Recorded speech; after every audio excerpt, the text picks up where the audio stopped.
man. I'm so dumb because when I first started watching the show, I just clicked on the first thing that said episode one. So I had watched the first three episodes of season two, not realizing it was season two, and being so confused as to what's going on. I really thought, oh man, like I guess the finale of the original Bosch ends with Mads getting kidnapped when she's a regular cop. What a terrible cliffhanger to leave your audience on.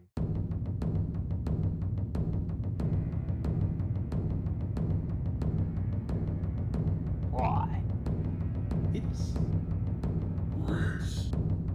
Welcome to Why It's Straight Television. I'm your host, Matthew Salanoa, a filmmaker of over 17 years, here to bring you the filmmaker's perspective on television.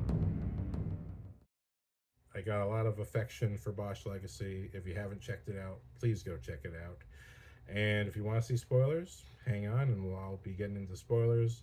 I'll be talking about some of my favorite scenes, some of my favorite performances, and some of my favorite episodes.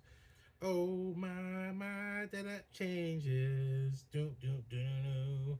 All right, I gotta admit, like, I thought the song was a little bit cheesy in the first season, but by season three, there's a particular episode. It's toward the finale where somebody thinks he's gonna get away scot free, and Titus Welliver's Bosch appears right behind him, puts a gun to his head, and says, "You're helping me out right now." And you just see the guy go, it's in his face. He doesn't even need a line. Shit. You know what I mean? And then, my, the changes. Da, da, da, da, da. By season three, I absolutely love the song and I totally feel it. I vibe it. I'm like, this is the right song for this show. You know what I mean? Because it's, especially because so much of season one and two, and even much of season three, is challenging Bosch's character so much that in many ways it feels like, how can you keep going with all the challenges that keep hitting you? And then that particular moment, which is toward the end of season three, he's trying to get the criminal known as Zorillo, who killed his partner or his former partner in the middle of season three, and he can't get to him. But he realizes that there's a particular cop who's, I didn't get his name. I'll put it right here, but he does show up in the Thunderbolts movie. He's been in tons of movies and shows. But he shows up behind him, puts a gun to his head. It's like, I want Cirillo, or whatever it is he says. And it is one of those particular moments where it feels like, things are about to change. Bosch is finally about to get some resolution. And so, but he's getting it his own way, as he likes to do. And once that title song hits, I was like, this song is and has always been the perfect song for the show. I don't know if it's the same song from the original show. Like I said before, haven't watched the original show, but just the moments like that or like so buy me into this show where I'm like, you know what? Even though again, there's procedural stuff, there's setup stuff that I don't care for. When the show's good, it's great. It's not. It's when it's good, it's actually great. It's not even good. Good. It's great. Great. It's just there's the writing is so tight, the directing is so solid, the editing's perfect, the cinematography's perfect. I've already praised those things a lot, but I just have to say it again.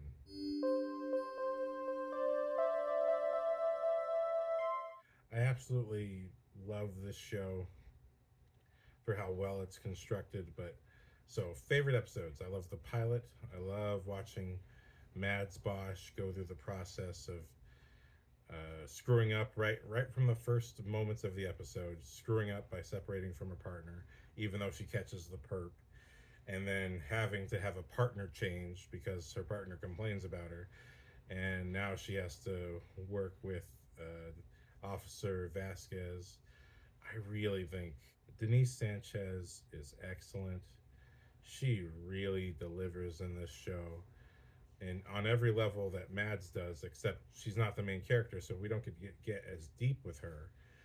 But much like how I was really happy with Steven's episodes in season two because he gets more personal, I love how they pay off her character in season three by, again, this is spoilers, so In season 3, she has to arrest her own nephew.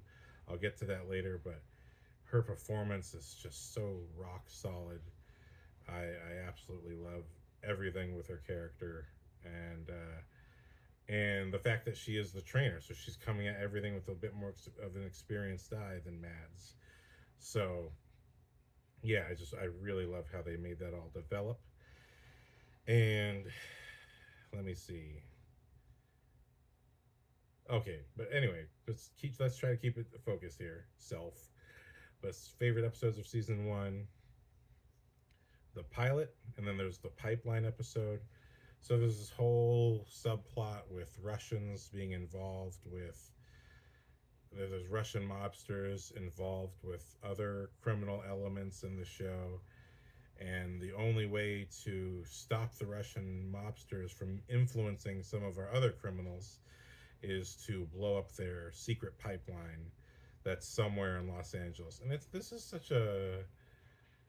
is a place where the effects don't quite live up to the rest of the budget. You know, you see the show is cinematic enough, but it's one of those cases where they have to, it's a TV show, then they don't have the budget to blow up a building. So they're going to make it blow up underground.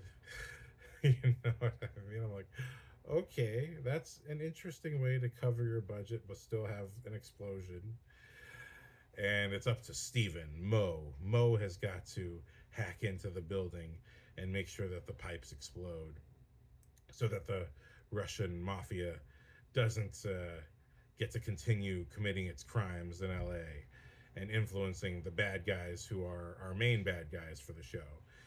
And I really liked that episode because even though the visual effect wasn't great, I'm sitting there just thinking, wow, this show just took a detour so that my buddy Stephen Chang can blow up a building as a hacker. I thought, that's interesting. That's a big swing. That's a big movie swing. I accept. But then it does lead to larger consequences where the what's remains of the mafia that's not arrested does get revenge and ends up killing one of the people they're supposed to be arresting themselves, and that leads to an entire investigation that happens in season 2. But I really love the last 2 episodes of season 1. And I'm so dumb because when I first started watching the show, I just clicked on the first thing that said episode 1. So I had watched the first 3 episodes of season 2, not realizing it was season 2, and being so confused as to what's going on. I really thought, oh man, like, I guess the finale of the original Bosch ends with Mads getting kidnapped when she's a regular cop. What a terrible cliffhanger to leave your audience on. But no, okay. So my favorite episodes with season 1 after the pipeline is the last 2 episodes where we get the payoff of Mads' entire arc, where she's learning exactly the line of how much she can sort of investigate into a particular crime that occurs early on in the season. She's investigating these assault situations on women, and there's all these little clues as to who it could possibly be. And because she's just being thorough and asking the correct questions and being attentive, she realizes that there are these little notices, these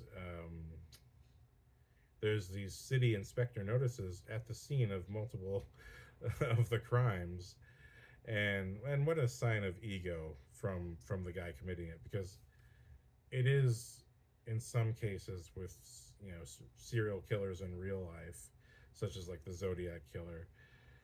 In the case of some serial killers or some serial criminals with a particular ego about themselves, their ego's so big that they, or at least their desire to be recognized is so big, they like to leave little clues for their own legacy to leave behind should people find them. Or I think ideally that they in their minds they'll commit so many crimes that nobody will ever know until it's too late, and then they finally realize that one little seed was their little hand mark like an artist leaving their signature on a painting.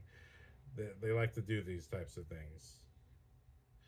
So I thought that was a very clever thing that she noticed, and it builds to an episode. I think it is the second to last episode, or maybe the last episode, where she confronts the character Doc Weiler, who's, I'll put his name here because I didn't write that one down, but this actor I know I've seen in a bunch of stuff before, and I really enjoy the fact that the show gives us a little bit of that dramatic irony. So, those of you who don't know what dramatic irony is, that's a literary term, meaning the audience knows something that the characters don't.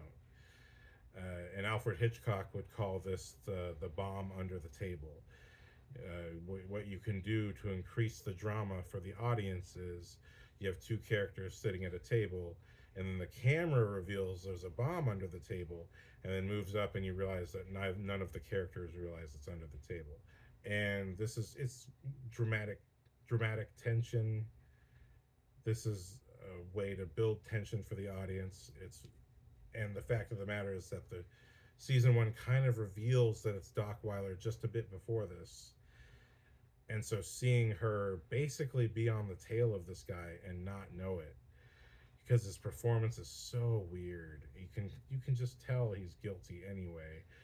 But you can see her really, through her performance, she's really trying to just have an open mind. And this guy, oh, he just happened to be doing in his own particular inspections. She doesn't assume anything of a fellow government worker, you know what I mean?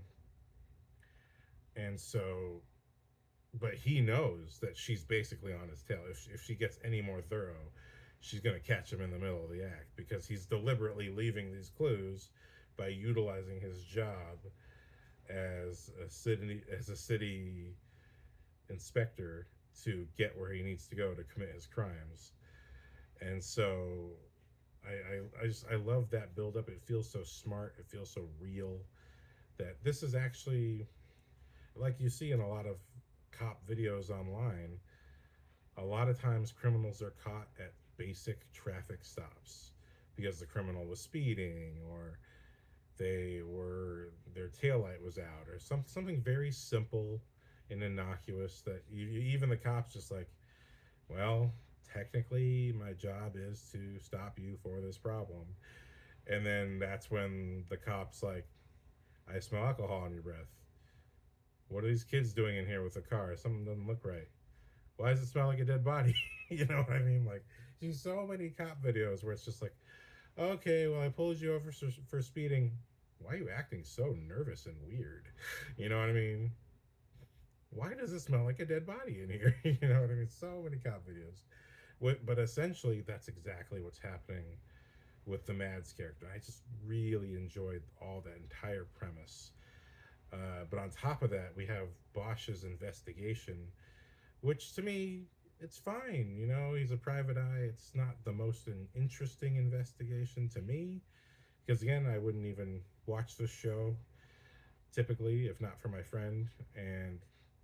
And yet, there's all these little threads that, especially by the midpoint of the season, all of a sudden, the person who's hired Bosch dies, and you're like, oh shit, this is about to hit the fan. When we get to the point of the Sicario getting hired, and it's this very, attractive, tough-looking woman, and we're seeing her for some kind of reason. She's doing all this training. She kind of seems like a John Wick type of character. And then, oh yes, she is a John Wick type of character. And I loved the last two episodes where Bosch has basically figured out, oh crap, the person who hired me, I found the person that they're looking for, but now that I've found them, the person who killed the criminal who killed the person who hired me is now going to kill these people because I found them.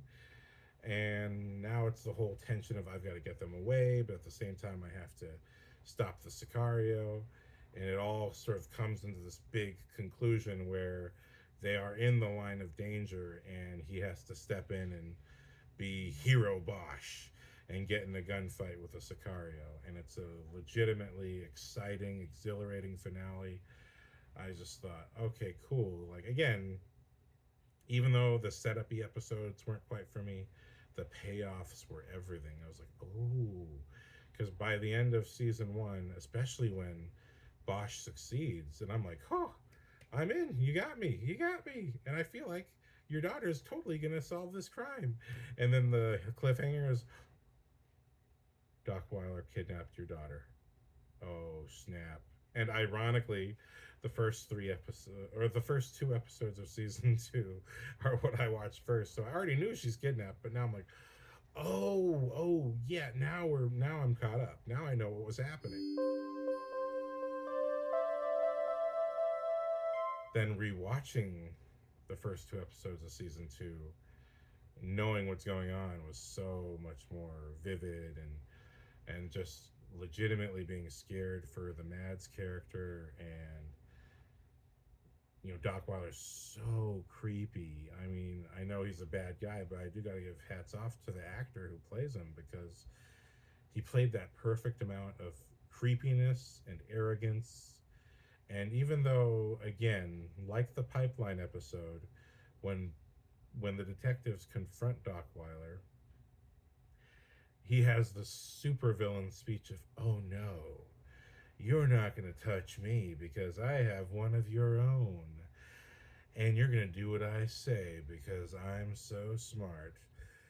And it's like, bro, we got a Stephen Chang on this. You know what I mean? What? No, no one says that. But in my head, that's what I was thinking. Like, hey, you think you're smart? We got a Stephen Chang. We got you, bro. We're gonna get you. And so, but I gotta say, so the first two episodes of season two are up front, easily my favorite episodes of season two. Although my favorite performances of that season are later. My favorite episodes, because it's the hunt. It's trying to save Mads, and one of my favorite performances from Titus Welliver is there's a moment in the first episode where a Jane Doe is found, and the coroner, who has worked with Bosch before, decides to call him first, and so he can identify the body if it is indeed Mads. And this performance was just it's all held in one shot for the most part. I don't think they cut away too much. But when we just see him reach to remove the covering over the face, and it just holds on him, and his heartbreak, and he's so scared. I almost felt like, did you guys not give this guy the rest of the script? Like, did you really make it seem like it was, his performance was so good? I legitimately believed he was looking at his own child, and or that he was so afraid that he was about to look at his own child.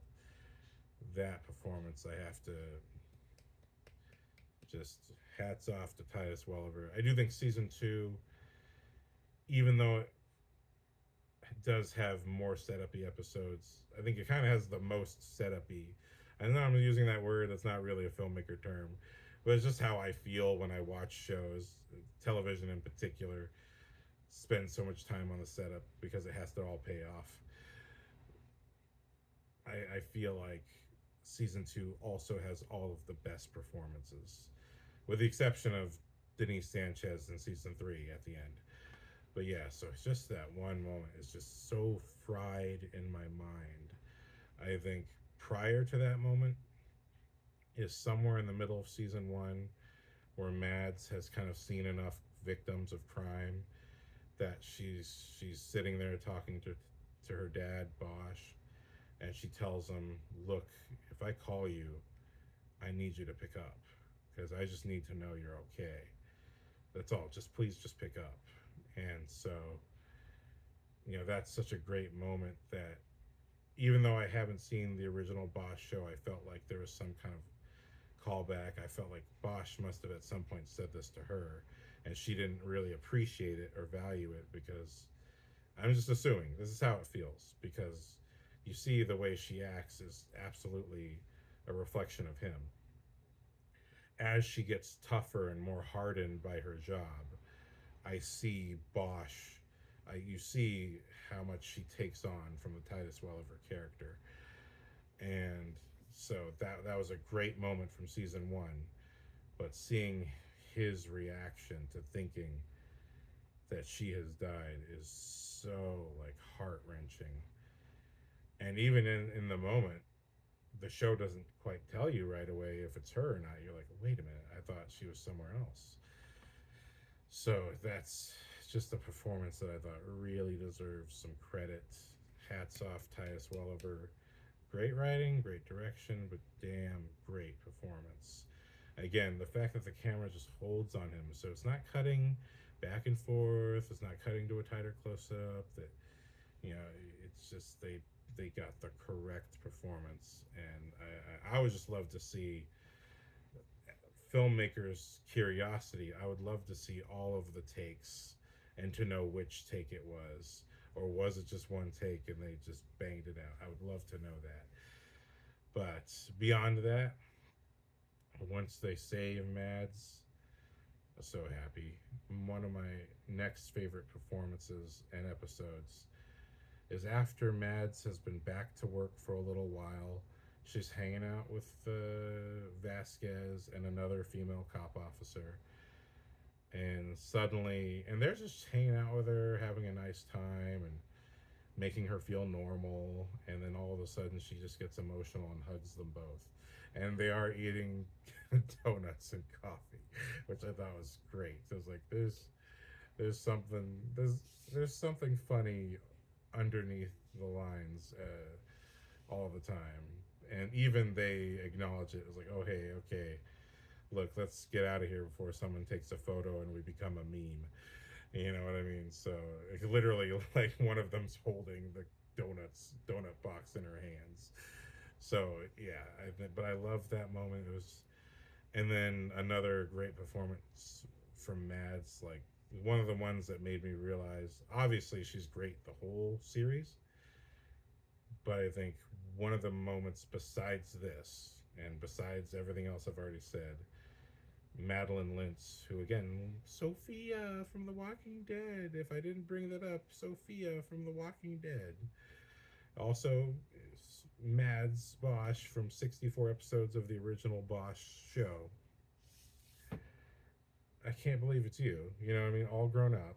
And because I watched season 1 and 2 of The Walking Dead at least once every couple years. You know what I mean? That show is 10 years old now or more. So that means every 2 to 3 years I've watched those seasons front to back, all the way through.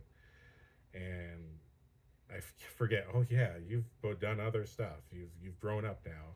You're not that little kid anymore. So to see her all grown up and the level of emotion and depth that she has as Mads, and it's my favorite moment for her in season 2, or two of my favorite moments of her in season 2, when she does confront Doc Weiler in court. And there's a whole build up to this. She's really anxious about it.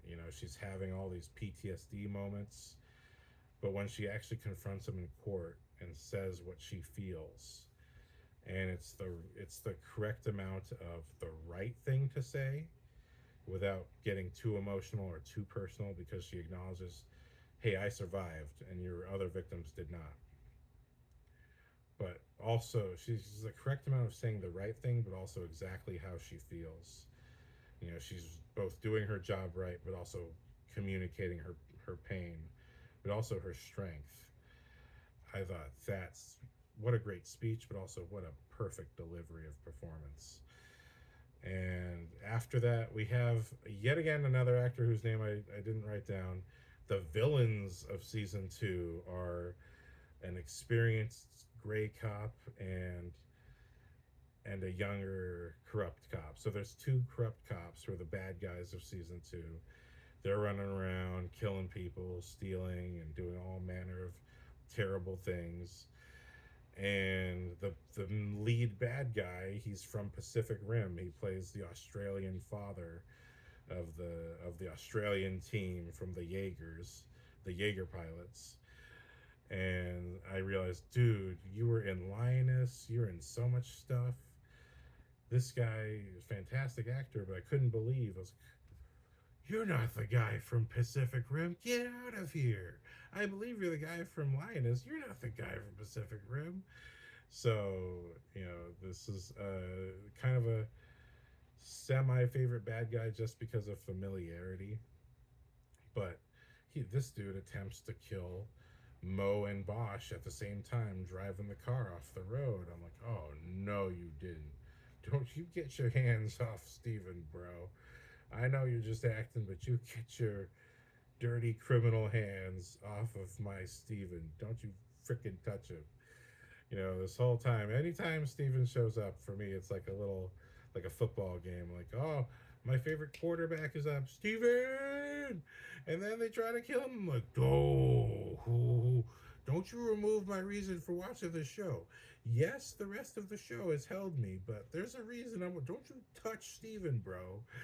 And so, you know, um, but that leads to another one of my favorite performances from Titus Welliver and Steven when Mo is in the hospital and the I forget whether it's a doctor or whether it's another one of the characters wakes up Bosch and it's like, hey, you're okay. I'm glad to see you're okay. Is he okay? And Steven's in the hospital looking real banged up. He's laying down in his hospital bed, passed out, and Bosch is like, he'll be okay. He's a little bit more bumped up than me, but he'll be okay. And they ask, are you going to go home or what? And he's like, I think I'm going to stay here for a little longer. I just really like that moment because how minimal it is. The way Bosch is just he's had a moment where now the Mo character is more than just his support, but has now become his brother in wartime. He's now become a guy who's fallen into the trench with him and been hurt with him, helping him out on his mission. And now their relationship has crossed a new threshold. So just the simplicity of him just being like, I'm gonna stay with him, and how he just kind of gets comfortable, watches over him, and then takes a nap. And I thought that's cool. That's the forming of brotherhood. I really like that stuff.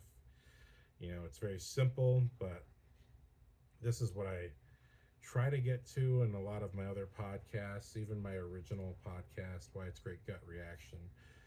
Why is it great? Is that it's all about relationships at the end of the day. And the most personal relationships, that's the stuff that keeps us tied to these movies and shows that we love so much, because we're watching either a reflection of something we have in our own lives or something we wish we had or something we see someone else has, and either we appreciate it or we want it ourselves. And so the forming of essentially an action sequence, such as these guys getting run off the road, the consequence of that is the tightening of the brotherhood, that now they're closing ranks and they're becoming closer as friends as opposed to just being friendly work buddies. So I like those types of moments. I also really like that in this season we have this season long arc where Mo is getting to know a girl. She's a fellow hacker, and I love Steven goes on a mission for a girl, and it's like he's simping, bro. He's simping. She ain't even given no action yet, and he's simping. And he goes out and hacks into a building directly. He's doing the whole what do you call it? Ving Rhames and Mission Impossible thing. It's like the only way for me to hack in is for me to be directly connected to the server. So it's totally Mission Impossible, except he's doing it his way, which is very funny.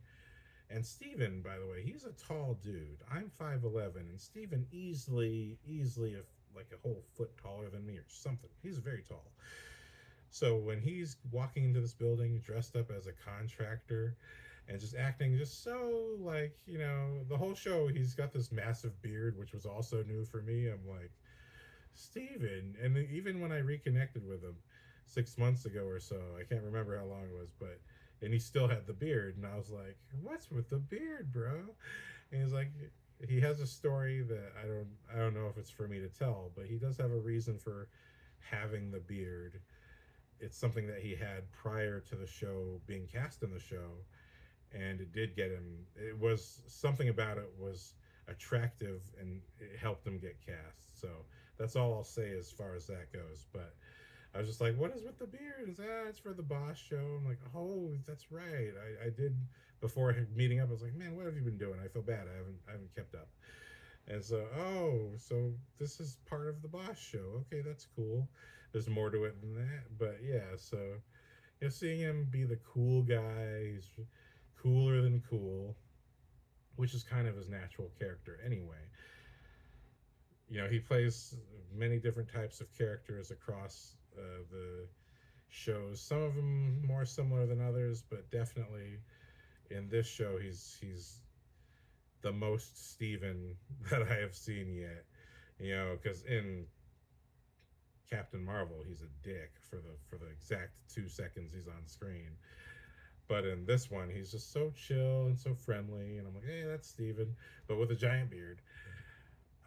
But then we get this whole arc with him where he meets a girl, and there's clearly a love interest going on, and then he's decides, okay, I will Ving Rhames this shit for you, and go into this building and do a hack job for you because I have to patch in directly. And but to do it, he's dressed up as a contractor, and the guy in the scene with him is actually somehow, as Steven is this tall to me, this guy is even taller than that to him. I'm like, I even had to leave a comment like, dude, whoa, I know, I thought you were tall. How tall does this guy have to be that you're like literally looking up to him like you're a little kid? It's like, holy crap, man. How did the cinematographers achieve this footage, man? That's why they had to have such tall hallways, because they're walking through hallways in these scenes, and you just see Steven playing the dopiest version of himself. Oh yeah, man, I'm just doing my job and blah blah blah blah blah. I'm like, this is funny that this is his character is acting. He's acting as a character who's acting, and is what I mean? Because Steven's a great actor. Like if you saw the footage that I got to cut when I was an editor in college, even though he was in my own short film, and I appreciate him and I think he was great in that, I have to admit that the performance he did that I edited for, you see that this guy has levels, man. Like Steven's a very, very talented actor. I know he's got the star power. If Hollywood could just give him that opportunity, he could really shine. You know what I mean? Steven should have been Shang-Chi. Nah, well, that actor was great too. But seriously, like Steven, he's a phenomenal actor. So if he's playing a character and the character's kind of a bad actor, that is a choice. Because that's why I just thought it was so funny. Like, I can't do this, dude. You got the big beard. You're playing a dopey. You're playing your character, playing a character, and you're standing next to a guy who dwarfs you. And that was just such a funny thing to watch, because I know how actually tall Steven is. You see him tower over almost everybody in the show. So the fact that this one scene happens just really made me laugh. But then he does all this for the girl, and then it ends up being a ploy, because throughout the entire season, there's investigators trying to bust Bosch for the events of season one with the Russian pipeline and all that stuff. And there's some valid reasons for them to want to bust him, but naturally, as a fan of the show, I'm like, don't you dare bust Bosch. He was doing the right thing, and so was Mo. Don't you touch Steven. He's already been run off the road. Don't you dare touch him. But man, another favorite performances is when, I think it's the 7th or 8th episode, where after doing all this stuff for the girl, their romance has not progressed past sort of cute conversations. And they meet up, and you could tell Mo knows something's wrong. You know what I mean? He knows something's off. Literally, it's in the writing. It's like, we've been hanging out all this time, and it doesn't seem like this relationship's going anywhere. It kind of seems like, what's going on? And she holds her cards to her chest and doesn't say, and she's like, well, that's why I'm here, so we can spend more time together. and yet no kissing, no nothing. It's like, what's exactly going on here? Because it's more than just, it's obviously more than just getting a free meal or getting a free job done. Because if it was just about that one job, you'd have already booked it after getting the intel that he got for you. So what's going on here? And then, he's got all these wounds. He's still healing from the car accident. So eventually, when the, I forget if it's CIA or FBI, eventually they arrest him to put pressure on him to sort of confess to the girl who was their plant. We realize all this in the same episode, that she's been a plant this entire time, just waiting for Mo to slip and admit that Bosch is doing something. But Mo's too smart for that. He's too smart to and too loyal to rat out, even by accident or by drinking too much. He always has control of himself. It's a very nice character. I like the character a lot. But he's way too smart to fall for these simple traps, things that would work on most people. And my favorite scenes of Steven is this entire episode, but also when he is under arrest and he's just sitting and he looks like he's been in the interrogation room for like too long. He really has that weathered, I'm done with this look, and it's so real. He feels like he's been tortured, and not that they literally tortured him, but just the way they're treating him. You could just see he's like, everything's running through his head for how bad he's feeling right now. And then when he also confronts Hacker Girl, who in this scene where he's just supposed to spill his guts to her because he's been arrested. This whole ploy to get information out of him. And he just lays it out like, hey, look, I know that you have a wire on you and that this is all a gag.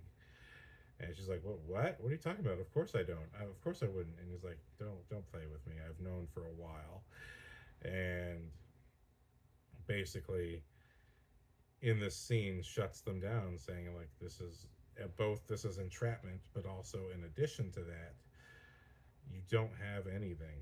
Like, nothing that I've gotten is going to be available to you as evidence. Even what I went and did for you directly, there's no footage of it. The files I gave you are designed to not exist after a certain time. So you have nothing. And the worst part about it is, even though he has won this battle, you see just the heartbreak through his tough speech. And I thought, see, like, this is the Steven that I know. Like, this is a great, sort of almost underplayed performance with all this weight going on beneath it. You know what I mean? I'm like, that's my guy right there. So, I'm just so proud of Steven, first of all, for making it to the title sequence. And, he's got a beautiful family. I've met his wife and his kids, and, obviously I'm happy for him in that regard. But just as, two people who met over a decade ago across doing two projects together, one where I was the editor and didn't meet him directly, but then got to work with him. I was lucky to have him in my short. To see him go from all these bit parts to now this big role, and even though it's not as big as I want, I'm sitting there telling him, dude, you're not enough of this show. And then season 2, okay, now you're in a good amount of the show. You know what I mean? But to see, for me, I'm happy because now the audience gets to see what Steven's capable of. He's more than just the tech guy. He can really deliver a solid performance. And it was just one of those moments where I'm like, I felt for both the character as well as my buddy. It's one of those, like, this is, now you've crossed the line that I was waiting for, which is like, yes, I'm proud that you're on the show. Now I'm proud for you that you got to actually show people what you can do, because he can do so much more than that. But the fact of the matter is, like, he got a great arc, and it's just that perfectly underplayed.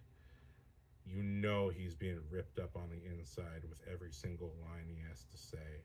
I'm like, yes, this is what Steven can do. You know what I mean? And I'll say this about Titus because obviously I appreciated him in Lost and Transformers 4, and apparently I didn't realize I appreciated him in Agents of Shield and other stuff too, but I didn't appreciate him enough because I didn't know who he was then. But seeing this show, when I look at Titus's performance, everything is underplayed. You know what I mean? And everything that Titus is capable of doing, Steven is 100% capable of doing. And so to see Steven get that chance, I thought, oh, thank you. Because he deserves, in my heart and my mind, and I've said this to Steven before, I really see him as being the next Jimmy Stewart / Cary Grant. And I know that's a deep pullback for some of you younger people who might watch this. But who would be the equivalent of that today? I don't even know. But he's got that old school quality of acting that Titus Welliver has, because obviously he's a seasoned actor, so he has the old school teachings. But Steven has those old school natural qualities to his performances, but while also being a modern day man. And so he can cross those lines. He can be both old school classic actor, but also with a modern day perspective, which is what's so wonderful about him. And so everything that, if you love Bosch, if you love Titus Welliver, Steven very much deserves to be on that level, main character, going through crazy stuff, because he can deliver that. And so I'm just happy that in season 2 he got that. And just proud. Like I said, every time he's on screen, Steven! Even though season 3, I admit, he kind of goes back to just being the support guy. But they do give him a lot of sleuthing stuff. That's fun. He's back to being fun again. But man, I was hoping that season 3, because the way it's marketed, it's the final season, which I hope not. Don't make this the final season, bro. So yeah, I really got a kick out of that. And then to cap off season 2, because I still got a whole nother season to talk about, I love the finale. Again, the finale delivers in a big action sequence with Bosch versus the main bad guy, and it's epic how it comes down to this battle on a boat. The bad guy's trying to get away, and before he can get away, Bosch shows up, but then it ends up being a fight where Bosch is definitely going to die, and Mads and Vasquez are there. And actually, they have to split up. Because they need to cover the most ground. And it ends up being Mads who saves Bosch's life. I love that. But also, again, hey, that guy tried to kill Steven. Gotta go. Got to go, sir.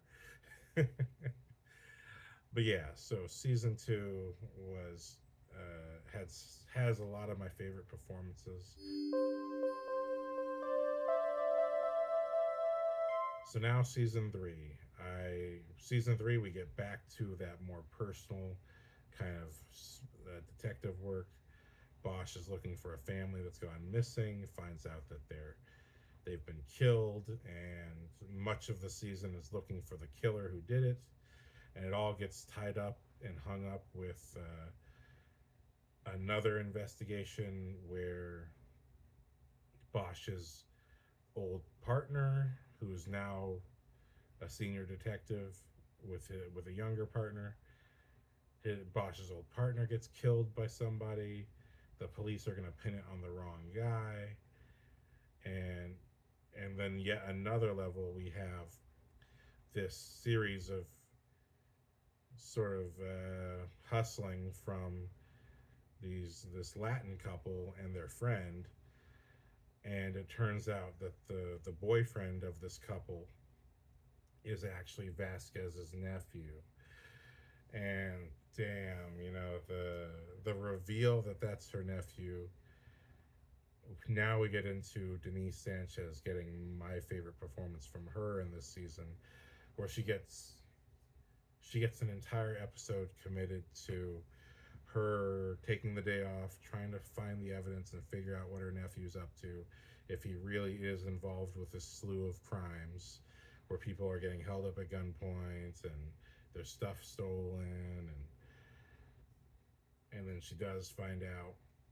And then the arrest episode of the nephew is just one of the absolute best episodes of television, period, because again, it's all about building relationships and being personal. So while I think, although it doesn't hit the extreme heights of the first two episodes of season two, it does still hit a great emotional height that's just practically unmatched because she's arresting her nephew. And I thought that her performance across that entire episode is so solid, and specifically, even though everyone tries not to put her in the position to arrest her own nephew, but she's determined to keep doing her job, and so she's there on perimeter watch, and it just ends up being that she has to arrest her own nephew.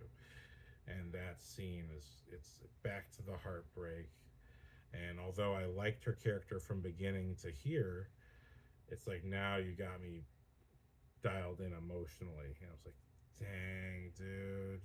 That moment was just really top notch filmmaking, and it makes it real. I think I hope that people who do watch this show, if you do have prejudices against cops, that hopefully that you can see from the other side how, at least for the cops who are doing their jobs, this is a hard job for them, because there are cops who absolutely care. And if you appreciate firefighters, well, it is a police officer who you call when you get help from a firefighter, when you get an ambulance. It is a police officer who has to do that and communicate specifically to those people what the needs are of the situation. And my mom is one of those people who makes sure the right people show up to help you out. So I appreciate this show for, even though Bosch himself is a renegade, when it comes to the Mads and Vasquez storyline, they are people who are legitimately trying to do their absolute best. And even though in season three, one of the bad guys actually ends up being a firefighter, every time we're with Mads and Vasquez, their storylines feel legitimate. We have this chief of police character who Mimi Rogers has to go up against in season three. Mimi Rogers, Honey Money Chandler. God, what a great name. Mimi Rogers has to go up against the chief of police because the chief of police wants to put away the patsy who has been framed for killing the detective that Bosch is trying to avenge. But ultimately, Bosch and Honey Money Chandler, the name is just too funny. I'm sorry. It's a great name, but it's also hilarious. But again, the detective and the lawyer does do the right thing, but it's a complete opposition from the police who just want to bag a guy as fast as possible. So I think there's a level of honesty to the movie where sometimes police work is bad just because they're trying to do their job fast and not do it properly, and because there is prejudice on all sides. But you see, our main characters are people who are committed to getting it done right. So while in this case it shows us the opposite side, where it's the police who are angry at the patsy. They don't know he's a patsy, but because he's been accused of killing a cop, their prejudice is automatically against him. He's got to be the bad guy. He was accused, right? So he's the one who did it. And just that, the fact of the matter is that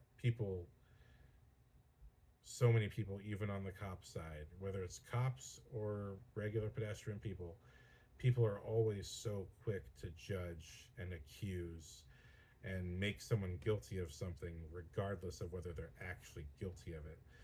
So and then again, the fact that Honey Chandler points out to the chief of police, even after finding the actual killer of the cop, that the police are not going to let her have her win and prove that she is good at her job. They're going to make sure it looks like someone else did the job and that she just happens to be right.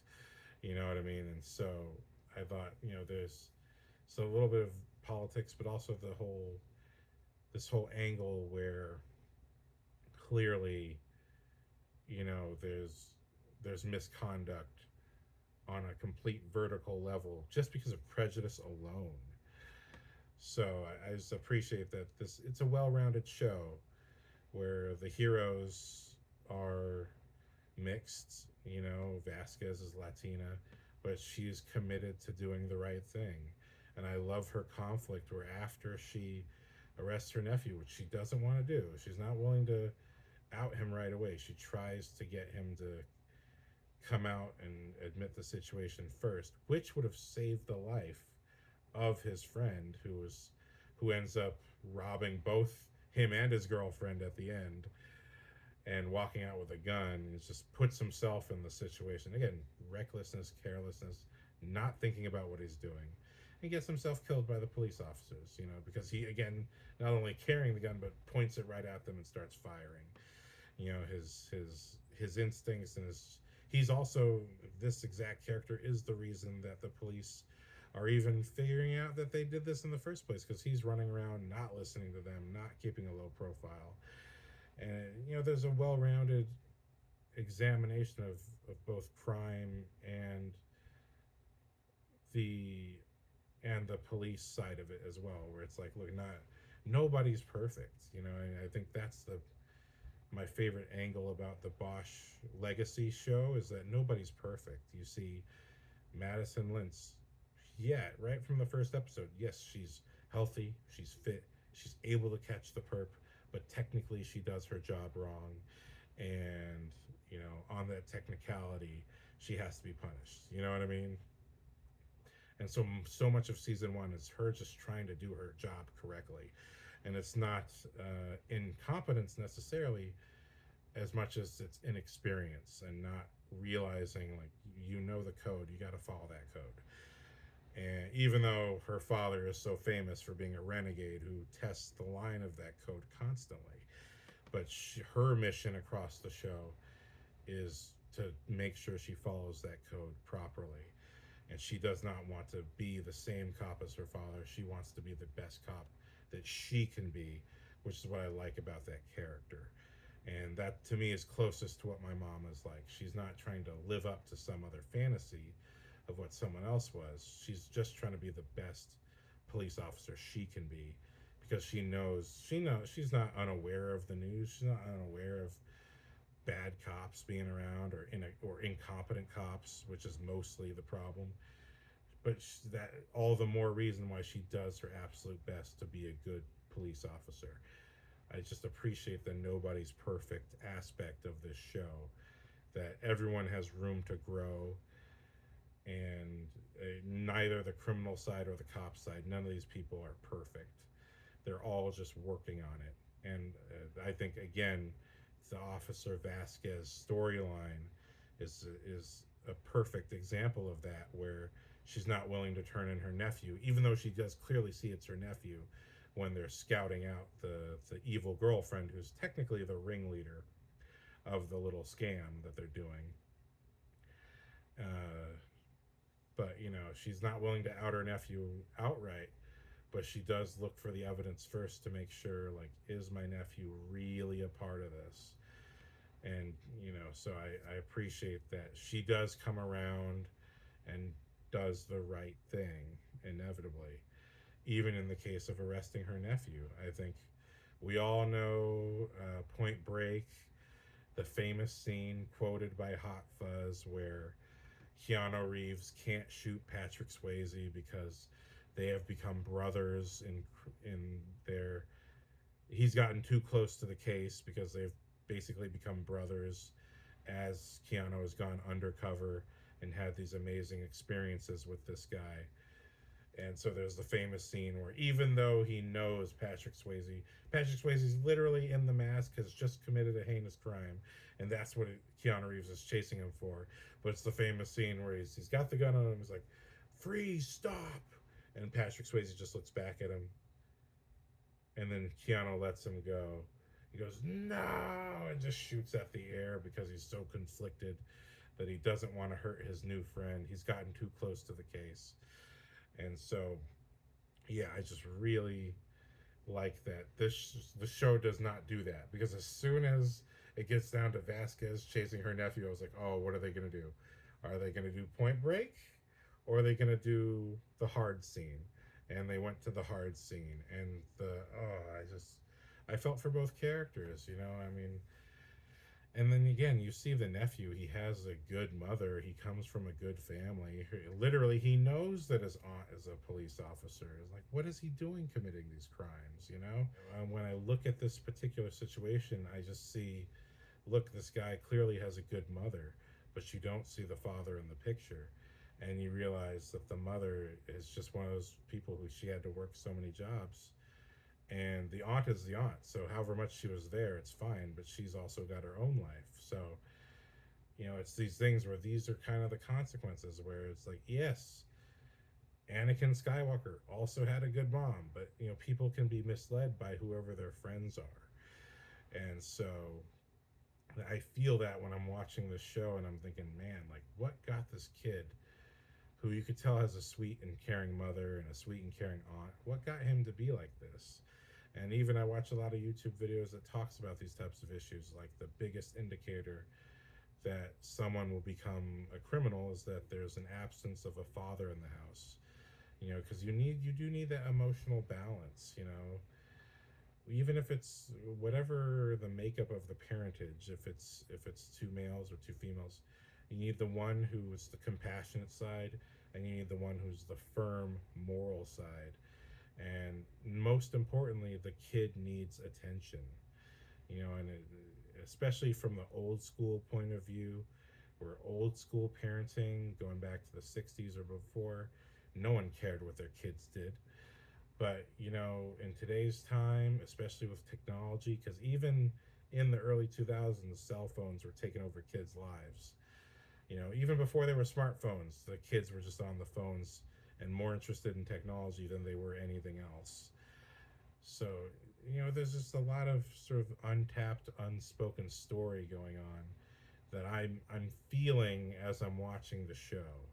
And so on a personal level, what makes me think this show is great, besides the fact that Steven is in it, Steven, is that I'm totally relating to it. What's touching to me about the show is that all the relationships build up to these beautiful finales, and that whereas in season 2, Vasquez and the other cop get to be there for Mads, in our last few episodes, or in our last episodes of Bosch Legacy, Mads gets to be there back for Vasquez. And we see Vasquez in a tough moment where she decides to get in a bar fight because she's so angry about everything that's happened. And Mads just like, and Vasquez is like, I'm just going to walk. I'm just going to go somewhere. I don't care. And Mads is like, yeah, well, I'm not letting you walk alone. And so even though we don't get much more beyond that, because the season's coming to an end, it's just that watching them walk away together, you know, Vasquez is going to be okay, because Vasquez is not Mads. She's a very different character. She's a tougher and meaner and colder when she's angry, where Mads is a bit softer. She's a bit more, even though she has a tough, steely side, she's just a bit softer of a person in her character. So to see her toughen up and make sure she's on the level with her partner and being there, just that alone was enough to say, that the relationship is there. They're bonding. They're getting stronger, just like Mo and Bosch in season 2. So just stuff like that, you know, the tightness of the show, keeping it all together, the personal reflections it makes me think about. All of these things are what makes the show great to me, which is why I'm talking about it and why it's great television. final great performances when Bosch goes to Mexico with one of his fellow military guys, and they get the criminal who is responsible for killing the family at the start of season 3. And Bosch tries to listen to Mads. He does not kill the guy, but unfortunately the friend does. And that's another one of those, even though it's just a short bit, I love seeing Bosch's performance of shit. Like, because everything goes to shit, everything goes bad so quickly, you know. And I think this show, when it keeps things tight and it's really giving you only the amount of performance that feels natural to the moment, that's what keeps it cinematic, in addition to the good writing, the good directing, and the good editing. It's like you can't have any of that unless you, on the day when you're shooting, know exactly, like, you can see the experience of these actors and the cast and crew, everyone who's approaching it, like they're giving you exactly what's needed to tell the story and not an inch more or an ounce less, you know. And so this is just from top to bottom, an excellent show. The story construction that brings us to each of these finales is fantastic. So while I'm sure maybe some of you may have preferred a season or episode breakdown, that's just not where I'm at yet with this show. I am still working on that. But also, please let me know in the comments, do you want me to go episode by episode? You know what I mean? If you like superheroes, is there a particular show you'd like me to check out or watch again, like Agents of S.H.I.E.L.D.? I'll do my best to get to that at some point.